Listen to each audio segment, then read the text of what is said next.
Have you ever wondered if there are other operating systems worth using aside from Microsoft Windows and Mac OS? There are loads of them on the market, but the one you're most likely to encounter is Linux. It's a free open source operating system that comes in many different community-made versions known as distributions, or distros for short. There are many things to consider when switching to Linux, and it may seem very intimidating at first. Let's go through a few major points to help you decide.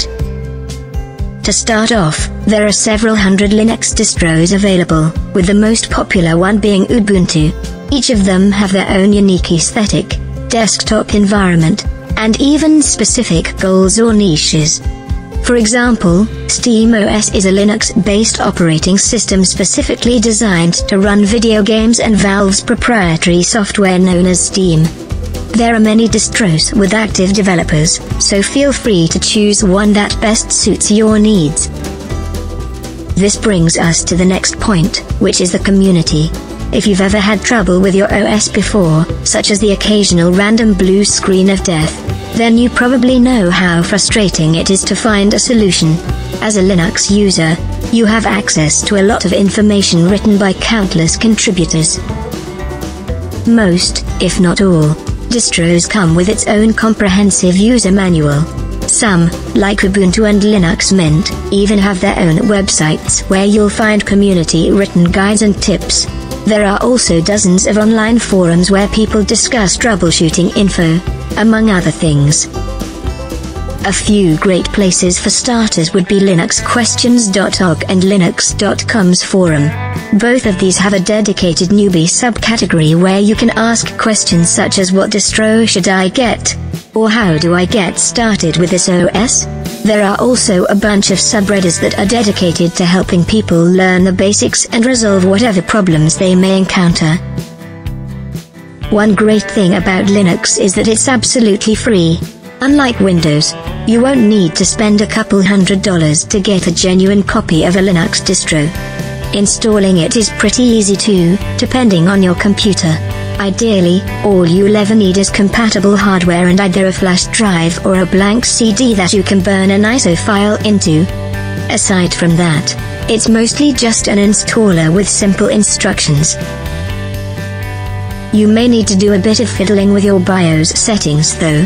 Because of this, we recommend that you search online for a guide that works for you. Aside from the OS itself, a lot of the software you can use with Linux is also free. A great example of this is LibreOffice, which is a very capable alternative to Microsoft Office. With the programs that come with it, you can create Word documents, spreadsheets, and even presentations. If you've ever used their Microsoft equivalents, then you should feel right at home with this suite. Another good example is GIMP, an image manipulation program compatible with Linux. It's basically an open source Photoshop that you can download for free. It is very similar tools to Adobe's Powerhouse and it's also very easy to learn. Not only that, but you can open PSD files and even use Photoshop brushes in GIMP, which is very convenient if you have to work on a computer without Adobe's Creative Cloud. It's worth noting that all of the aforementioned software are also compatible with both Windows and Mac, so you can try them out before switching over. When you do decide to use Linux, you'll notice that a lot of its available software comes from official repositories. This means that, for the most part, whatever you're installing was developed by a trustworthy source. In terms of security, Linux is considered to be one of the safest operating systems out there. One main factor that contributes to this is the mere fact that most software is made for Windows. As a result of this, it is very unlikely for the average user to encounter any malware. Linux is also secure cause, unlike Windows, users are not given full administrator access by default.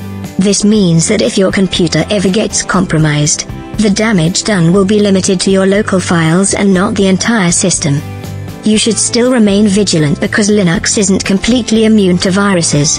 As long as you're careful, you shouldn't have much to worry about.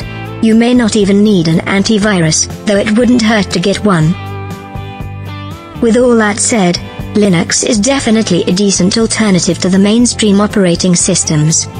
If you want a significantly safer and frequently updated OS, then you should give it a shot. If you can't decide on which distro you should go for, try Ubuntu. Its user-friendly nature makes it perfect for people who want to ease into the world of Linux.